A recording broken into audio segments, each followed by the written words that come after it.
Hello everyone, and welcome back to the 3D Tinkerer channel.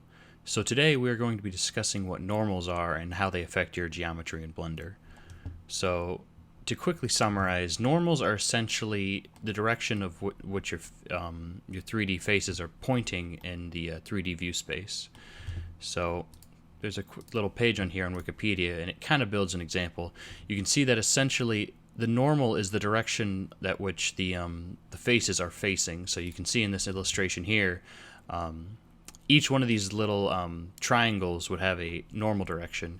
In this case, it's kind of generalizing like this center face right here.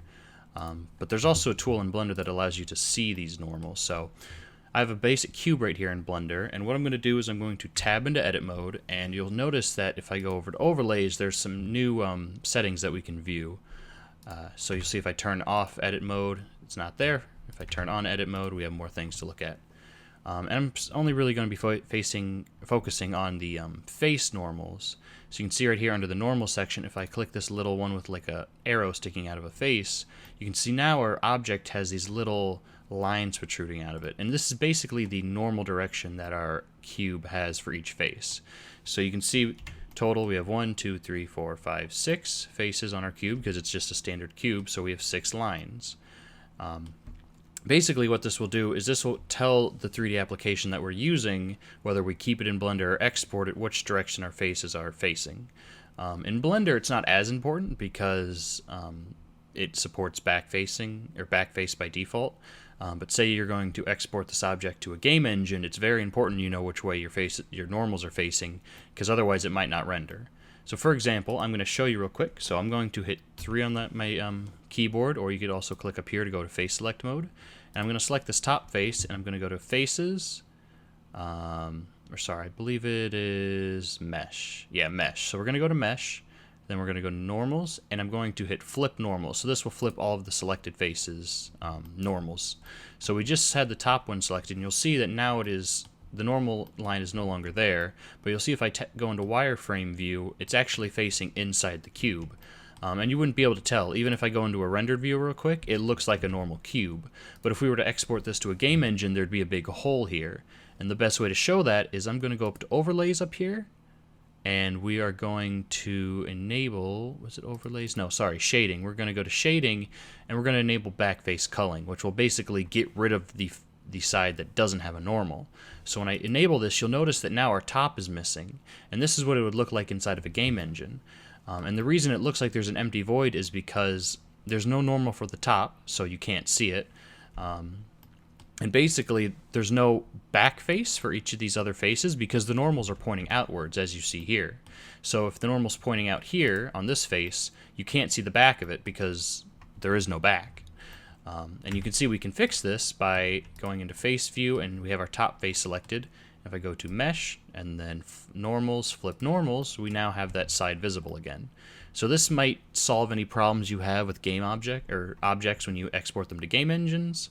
Another quick fix for this is, let's say I'm going to select just these 2 faces here. I'm going to go to mesh, normals, flip normals. So you notice now say I want this to be just a normal cube. You'll notice we have all these weird shading errors. Basically, a quick way to fix your normals if they're messed up like this is you can tab into edit mode, select all your faces, and you just go to mesh, normals, and you can hit recalculate outside, and that'll do what it says. It'll recalculate the normals as if it was from the outside. So obviously if I did inside, it would do it from the inside, and you'll notice now the cube looks inverted. So in this case we want normals recalculate outside, and it'll fix our cube. So if you're ever having troubles with your normals, you can always make sure you're in edit mode. You can turn on the normal button right here and adjust the size to see the faces, or see which direction they're pointing. Or you could always go to shading and turn on backface culling. So I'm going to turn it off in this case. And just to show you that normals are for every face, it's not just like a collection of faces. Here's a sphere right here, and you'll notice it has a bunch of normals. It kind of looks like a porcupine or something like that. So it's very important to keep track of your normals. Normals are also how normal maps work. Basically, a normal map, if you've ever seen it before, let me Google it real quick. So normal maps, these weird looking texture files that have like this purple overtone, these are essentially fake geometry that affect the normals of your mesh. So what it will do is it'll go by a per pixel level, and it will kind of adjust which direction this arrow is pointing. So it's a great way to give fake depth. This video isn't really about normal maps themselves, but that might give you a bit of a better understanding if you're familiar with them. So I'm going to hide these two objects, and what I'm going to do is I'm going to show you how you can kind of fix your normals, because you'll notice if I grab a cube, sorry, let's unhide this. If I have a normal cube, let's say I want it to be smooth and kind of realistic, because you'll notice if we go into the rendered view, it's kind of infinitely sharp on the edges, and that doesn't really give an appealing look. So obviously what you do is you'd go to Object, and then you'd go to Shade Smooth, with your object selected, mind you. And you'll notice the object looks smooth, but it doesn't look good. Like there's weird lighting artifacts. You'll notice we don't really have this problem with the UV sphere, even if it's fairly low poly. And that's because it's averaging out the normals better, because there's more geometry. And to kind of show you what I mean by that, and just to give you another example of how the lighting doesn't look quite right with the cube, you notice there's kind of like weird hazing on the edges. It just doesn't really look ideal, and this is really visible with matte caps. If I go into like a super reflective matte cap, it kind of has like some weird shading artifacts on the side. And the easiest way to fix this is to just add more geometry. So you'll notice if I turn back on the those normals that we were talking about, I'm also going to turn on these like vertice there. Actually, I just stick with the face normals. But essentially, you'll notice that all the information it really has to go off of is a really sharp angle. So when you come to corners like right here, it's trying to average the distance between these two faces, and that causes this weird like graying effect. And there's a lot of ways to fix this, and I'm going to go over most of them in this video. So the easiest way to fix it is just add geometry. This is kind of a sloppy method, but if you know, you don't really need anything complex, it's a really quick and easy way to do it. So what I'm going to do is I'm going to hit Control R and add an edge loop right here. And you'll notice if I add a supporting edge, it kind of changes the way the shading works. It's very subtle, but you'll notice that edge looks a lot sharper, even though it's still a cube. So it looks a bit more realistic. So what I'm going to do is I'm going to add an extra edge loop to each side to kind of define out those normals. And you'll notice each time I do that, it actually is, we're creating geometry, so we're actually creating normals. So it gives a better angle of attack to average these normals out. So I'm just going to kind of add them to every side.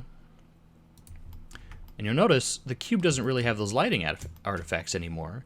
And we actually have like semi-smooth sides. So it looks pretty cool.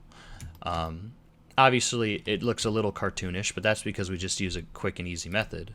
You notice if I go into shading, it actually looks a lot better as well. The sides are more defined. It just kind of looks good all around. And that's just because we've created more geometry, so it's averaging, instead of this large face at the top to this corner down here, it's averaging these two together, which kind of makes it a bit cleaner. There's other ways you can do this. I'll show you this real quick. In the case of a cube, you can also just add a quick bevel modifier. So I'll show you real quick. We're going to enable smooth shading, and if I just add a quick bevel with Control B and then drag the mouse out, and you can use the scroll wheel to increase the amount of supporting edges, and I'll just add a couple here, and you notice that did the trick as well. So there's a lot of different ways you can better average out your normals, and we're going to go over that with a little demonstration that I have prepared for us. So here are a bunch of kind of like random shape objects that I created, and they each have their own titles. So there's quite a few ways you can do it. These are the major ones that I believe are the most helpful. So one, you can do nothing. Obviously, this is just kind of like our base example for what it looks like. You can see all those weird shading artifacts, and I also made these objects super reflective, so it's really easy to see some of those weird like black edges that we get. Anyways, going on, so we also have auto smooth. I'll show you how to do that. Manual auto smooth, which is auto smooth, but you set it to a special setting, so you have to manually add all the sharp edges. Bevel and subdivide. So starting with auto smooth is kind of like the quick and dirty way to do it if you just really want to like clean up your model, but you don't want to create a bunch of geometry. So auto smooth basically adds kind of like a fake sharp edge. It'll end up keeping that really like infinitely sharp edge to your object, but it will look decent enough. If you're making like a VR game or a prop off in the distance, it doesn't have to be perfect, right? So with our object selected, I'm going to go over to the object properties right here. It's underneath the wrench for modifiers. And under the normals tab, I'm going to enable auto smooth. And you'll notice it kind of perfectly fixes our object. And you'll notice I left the back as a sphere to kind of show you how these different methods affect even like round geometry. So even if you have a complex model, you can mix between smooth and rough. And you'll notice with auto smooth, it actually does a good job. But that's because auto smooth is basically taking the kind of measuring out the difference between these normals, and if it's above, you'll see there's an angle here. So if this edge is above a sharpness of 30 degrees, it'll mark it as sharp, and it'll give us a really sharp looking angle. So you'll notice if I take this angle value, and if I decrease it, I believe, if I decrease it all the way, it actually just kind of looks like we've turned off smooth shading for our object, and that's because we set the angle limit so low that every edge is sharp. And obviously we don't want that. So usually you can actually leave this at 3 if you have really sharp angles, but sometimes these edges like right here, let's see if I can manually move them, you'll notice that if you get to a certain point, it'll actually lose its sharpness, and that's because this angle isn't sharper than 30 degrees. But let's say we still wanted it to keep that shape. Well, that's where manual auto smooth comes in. So this is the same object, just without anything on it right now. So with the object selected, I'm going to again enable auto smooth, but instead of leaving it at 30, I'm going to set it to a maximum of 180. So this means by default, none of our edges are smooth. So now this allows us to manually smooth, or manually sharpen different aspects of our prop. So in this case, what I'm going to do is I'm actually going to turn off these normals so we can see a bit better. I'm going to go into edge select mode up here, or by hitting 2 on our keyboard. And what I'm going to do is I'm just going to select the edges that I want to be sharp. So I'm not going to do this for all of them, but I'm going to select these top edges right here, and I want these to be sharp because it's a really sharp angle, right? So I'm going to go up to edge, and you'll see there's a mark sharp button right here. And if I click that, you'll notice they turn blue for one, but you notice the lighting also changed. So if I tab out of edit mode, you see now we have a sharp edge right there. So that's pretty cool. You'll notice I can do this to the other edges, and I could do this all day. Edge, mark sharp. And you'll notice we start to get some of these defining features. So going back to this this one over here, you can still do a mix of these. So you'll notice when I move this edge right here, it lost its sharpness because it was above 30, but we can add it back manually. So with just this edge selected right here, I'm going to go to edge, mark sharp, and you'll notice we get that sharpness back, even though it isn't at that angle. So you can kind of do a mix and match between, kind of get your model just right. But there is one problem with this, and that's the fact that this is still not creating any geometry. It's that fake infinite sharp look. So you notice it looks really like sharp and kind of like computer generated E, if that makes sense, you know. And it also doesn't create any more geometries for the sphere, so it kind of keeps that like blocky look. Yeah, so anyways, I'm going to show you some other methods where you can actually create geometry to average out these shapes if you want to add a little bit more detail to it. Say you had like a gun or something that was in the player's hand. You could also do that with normal maps, but we're going to focus on creating geometry. So, obviously, skipping on to our next one, bevel. So you could just bevel your object. But I'm not talking about the bevel tool, I'm talking about the bevel modifier. So the bevel modifier will let us create geometry, but with limits, like we have with our auto smooth. So with this object selected right here, I'm going to hit tab to go into edit mode, and what you might think to do is either I'm just going to select all of our edges by hitting A, and I'm going to hit Control B, and I'm just going to bevel everything. Well, that's going to give you a sharp look on every face because you've created that geometry. So you notice if I turn back on that normal projection and I turn down the size a bit so it's a bit easier to see, you see we created a bunch of these little lines. So there's a lot of like normal averaging that's going on, and it kind of gives that pseudo fake look, and we don't, or pseudo sharp look, and we don't want that for our sphere portion of our object, but we do want it for this sharper portion. You notice it turned out pretty good over here, but our sphere isn't, you know, smooth anymore. So I'm going to undo that real quick. Undo it. Okay. And you might think, okay, well then I'll just manually select all these edges and then I'll hit Control B and bevel them. And you could do that, but that's kind of time consuming, and you really want to like get through models quickly, you know, time is money. So I'm going to undo that real quick. And what I'm going to do is I'm going to go to the modifier panel over here with our object selected. And what I'm going to do is I'm going to add a Bevel Modifier. And you'll notice that it did the same thing that we did originally. It just kind of beveled every surface, and it's kind of giving us some weird artifacts. If I turn off clamping and I'll manually kind of increase the width, you'll see, yeah, it's beveling everything. So there's actually a really cool button here that we can click. Under the limit method, we can click angle, and you'll notice it gives us an angle just like with our auto smooth feature, I guess. And basically this is the same concept, but with the bevel, this means it'll only bevel the edges that are above 30 degrees in sharpness. So what we can do is I'm going to now increase the width. So the width is at 0, so basically we're not beveling, but remember we have our limit method on, and let's shift click and drag to increase the bevel, and you notice it's only affecting the vertices that are above that 30 degree limit. It's not affecting our sphere. So what I'm going to do here is I'm going to zoom in, and I'm going to add a slight bevel, and you'll notice it gets rid of all those shading artifacts. So I'm going to leave it at 0.004 meters, and I'm going to bump up the segments. That'll bump up the geometry right here. So you notice if I go into wireframe, if I bump up or down the segments, it's adding more geometry, which will give us a smoother appearance.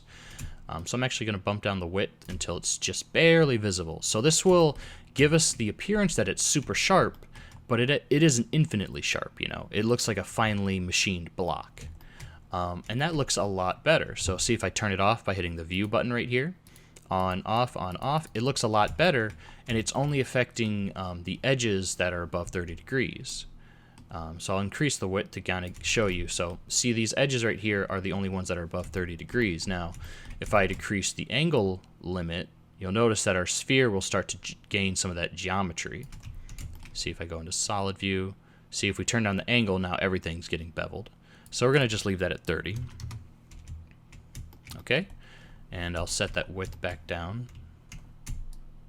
So the width, we have a nice and sharp edge. And you'll see if we go into rendered view, it should look pretty good. So it might look a little weird, but that's because we're using a 360 degree picture called an HDRI to light our scene. And you'll notice that it looks pretty decent. If I were to let this bake, you know, we'd get rid of all those little fireflies, but you see it looks pretty good. The sphere isn't super high res, so you might see a little bit of like a jitteriness on the edge or a little bit of black lines, and you could fix that by increasing the geometry, and we'll actually kind of cover that with the subsurface in a second. But just kind of taking a closer look at these beveled edges, you can see it has a really sharp appearance. And all we did was we added a bevel modifier. And the cool thing with the bevel modifier is it's a non-destructive workflow because it's a Blender modifier. So we can turn this off at any time. You see if I just click this little button, we didn't actually edit any of the geometry. So that's very cool. And finally, we're going to talk about subdivision surface modifiers. Now, subdivision surface modifiers are kind of like a double-edged blade, whereas it'll give you really realistic looking models, but it will create a lot of geometry if you're not careful with it. So you see here, so this is that same model that we've been working with so far. If I add a subdivision surface modifier, it'll give that really smooth appearance. It looks a little blocky, but you can see we can turn up the views right here and it'll kind of smooth out. So it kind of looks like an organic model, which looks really cool, but you'll notice if we actually apply it and go into edit mode, we have a lot of geometry. Let's see here. I'm trying to see where it is. Basically, I'm going to undo this real quick. Come on. Okay. So We have a bunch of geometry. Okay, so just look down here at the face inverts. I'm going to turn this on and off, and you can see how much of a difference this one model is making to our scene in terms of geometry, just to give that smooth appearance. And it doesn't even look sharp, but I'm going to show you in a second how to make it look sharp. So anyways, we're going to bump this down to 2. And to kind of show you this workflow for this specific object, I'm actually going to create a cube because it's a lot easier to explain on a cube. So we're just going to bring this over. Where'd it go? Oh, it's on the wrong one. So we're just going to bring this cube over. So here's a cube, and I'm going to apply a subdivision surface modifier, just like with our object over here. And you'll notice it's making it smooth, like a ball, and we can fix that. So basically what a subdivision surface modifier will do is it'll take the original geometry and it'll kind of smooth it out while creating geometry. So you notice we started out with just the 6 sides of a cube, but when we enable it, you can actually see all those extra edges. But you'll see if I turn on shade smooth, it looks like a really smooth ball. And obviously if we go back to the cube, we have those same lighting errors. But let's say I wanted to keep it as a cube, but I wanted to have sharp edges. Well, what you can do is I'm going to turn on subdivision surface, but you notice if I tab into edit mode, we still have the original geometry, right? And I'm just going to turn off normals for now. And what we can do is we can still actually edit the subdivision surface modifier while in edit mode because we haven't applied it yet. So you notice if I hit Control R and add an edge loop, first of all, when I click, it'll change the overall shape because now it's averaging the geometry with this extra edge loop in mind, and this will affect the whole shape. So what I can do is with this single edge loop created, I can double tap G to slide it up and down, and I'm going to slide it up to the top, and you notice it gives us kind of a flat surface at the top. And what I'll do is I'll repeat that for the bottom, and then I'll also repeat it for the sides. And we also have to do it over here, like so. And you'll notice we have a really sharp looking object now. It looks pretty cool. And you see if we go into the rendered view, it looks like a really cool looking cube, right? But there is one problem. We have created a lot of geometry. It's hard to see, so I'll apply the subdivision surface right now. But you'll see we have a bunch of geometry, and all we've really done is we've just simply beveled the edges and then added a bunch of worthless cubes in the center. Because these cubes aren't really going to do anything to our normals. They're all facing generally in the same direction with maybe like a small degree difference. So that's why a bevel modifier is usually better. But you know, say you have something that is organic yet sharp, kind of like our cube thing over here. This is technically a route you could go, but it will use up a lot of render process in the end if you're not careful with it. But don't be discouraged. It's also a great way to make concepts. You know, make a really high poly model and then make a low poly model later. But anyways, I'm going to show you how we can do this with our model over here. I'm not going to do the whole model, but basically if we tab into edit mode, you can see we still have that general outline like we did with our cube. So what you can do is you can just start adding edges where you think they should be sharp. So like I added one here, we'll add one at the top and bottom, and you can see how we're starting to get that geometry back. I'm also going to add one here, and you can see we're starting to get them sharp edges again. We'll add one up here, we'll add one to the sides. And you can see how you can kind of go at this bit by bit. But you have to be careful because sometimes those edge loops might be affecting a different part of your mesh, like down here. And you see if I go into matcap view, you can see some of those sharp edges. Ignore this top part because that's just kind of something with the subdivision surface. You do have to be careful with UV spheres and such. But you can see these like seams right here, and that's from those edge loops that we were creating, as you can see here. So that's another kind of downfall if you're not careful with subdivision surface modifiers. But yeah, you can see how you could slowly go through this entire model, just kind of adding those sharp edges.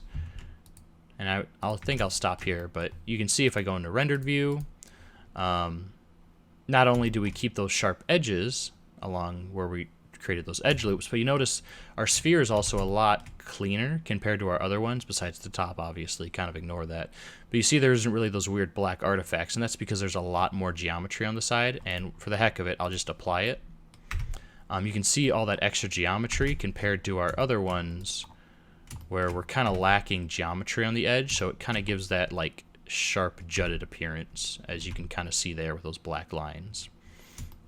So yeah, that's basically all I really wanted to discuss in this video. As you can see, there's a lot of different ways you can go at it. You can manually add geometry, you can use modifiers to assist you.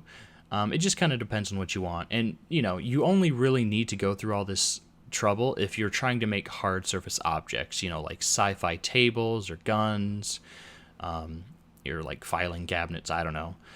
Just generally hard surface materials like that. Organics things, you probably won't have to really mess with this ever. It is important to keep your normals in mind, though, like which direction they're facing, etc. But generally you should be okay as long as, you know, you keep these general concepts in mind that I taught you today. So that's about it for this video. Thanks for watching. We recently hit 200 subs, so that's really cool. I appreciate the support. But yeah, that's pretty much it. Thanks for watching. If you have any comments or questions or even recommendations, I'm kind of having trouble coming up with more video ideas. Feel free to leave them in the comments. And that's it. Thanks for watching.